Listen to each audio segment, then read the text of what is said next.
بسم اللہ الرحمن الرحیم الحمد للہ رب العالمین والصلاة والسلام علی سید الانبیاء والمرسلین وعلی آلہ واصحابہ اجمعین اما بعد۔ اسم اعظم اللہ تبارک و تعالی کا او مبارک اسم جس کے ذریعے جو دعا کی جاتی ہے وہ مقبول ہوتی ہے، جو مانگا جاتا ہے وہ اللہ کی طرف سے دیا جاتا ہے۔ مگر اللہ تبارک و تعالی نے اسم اعظم کو چھپایا ہے تاکہ بندے اس کی تلاش میں رہے اور ان کو اجر بھی ملتا رہے اور وہ بار بار مانگتی بھی رہے اللہ سے۔ اللہ کو اپنی بندوں کا یہ گڑگڑانا، یہ دعائیں کرنا، مانگنا، یہ اللہ کو پسند ہے۔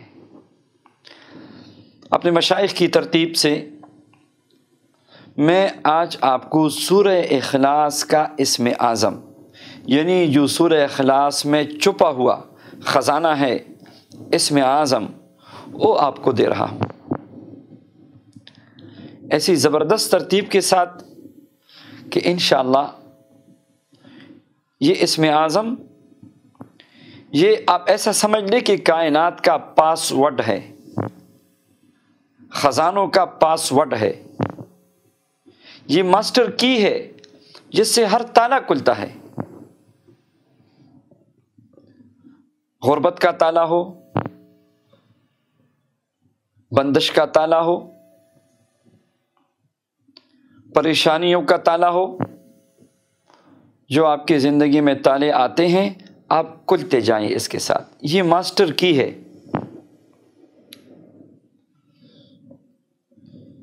ہم سب محتاج ہیں دنیا کی بھی آخرت کی بھی، اس لیے جناب محمد الرسول اللہ صلی اللہ علیہ وسلم کی پسندیدہ دعا ربنا آتنا فی الدنیا حسنہ وفی الآخرۃ حسنہ وقنا عذاب النار، یہ پیاری دعا ہے۔ یا اللہ دنیا میں بھی حسنہ دے دے، آخرت میں بھی حسنہ دے دے۔ تو ان اسماء الحسنہ کی برکت سے آج خزانے کی چابی دے رہا ہوں۔ مجرب ترین عمل ہے۔ اولیاء کرام، مشائخ عظام اپنے خاص مریدین کو بتاتے ہیں، چونکہ فتنوں کا زمانہ ہے، اگر ہم یہ نہ بتائیں آج کل عام تو لوگ منتر جنتر شرکیات میں پڑ جاتے ہیں۔ یہ لمحوں میں پلک چپکتے اس کا اثر ظاہر ہوتا ہے، بس یقین کی بات ہے۔ سورہ اخلاص سے پہلے کیا لکھا ہے قرآن پاک میں؟ بسم اللہ الرحمن الرحیم، پھر قل هو اللہ احد اللہ الصمد لم یلد ولم یولد ولم یکن لہ کفوا احد۔ تو آپ وہ چھپا ہوا اسم اعظم ایسے نکالیں۔ بسم اللہ میں 3 اسما ہے، یا اللہ، یا رحمان، یا رحیم۔ سورہ اخلاص میں 2 اسما ہے، یا اللہ، یا احد، یا اللہ، یا صمد۔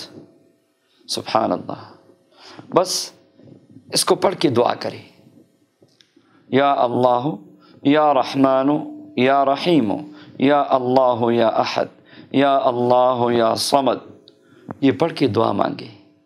یہ اسم اعظم ہے، اس کو نوٹ کیجئے، یہ اپنے بچوں کو بھی سکھائیں اور اس سے دنیا آخرت کی خیر مانگے۔ انشاءاللہ امتحان میں کامیابی ہو، دنیا کی کسی بھی امتحان میں کامیابی ہو، آخرت کی امتحانوں میں کامیابی، سب اللہ سے حل اس کا مانگے، آسانیاں ہی آسانیاں ہوگی۔ اسم اعظم جو میں نے بتایا سب کو اس کی اجازت ہے۔ آپ 1 مرتبہ بھی پڑھ کے دعا کر سکتے ہیں، آپ 7 مرتبہ بھی پڑھ کے دعا کر سکتے ہیں، آپ تہجد میں اٹھ کے 100 مرتبہ پڑھ کے دعا کر سکتے ہیں۔ آپ اس کی کمالات تو دیکھیں، اس کی برکات تو دیکھیں۔ اللہ تبارک و تعالی ان مبارک اسماء الحسنہ کی برکت سے، اس اسم اعظم کی برکت سے، یا اللہ یا رحمان یا رحیم، یا اللہ یا احد، یا اللہ یا صمد، پوری امت کی پریشانیوں کو دور فرمائے، اور نبی کریم صلی اللہ علیہ وسلم کی امت کی مدد فرمائے، ہم سب کی گناہوں کو معاف فرمائے، ہم سب کی پریشانیوں کو دور فرمائے، اور رزق کے دروازے ہم سب پہ کھول دے، آمین یا رب العالمین۔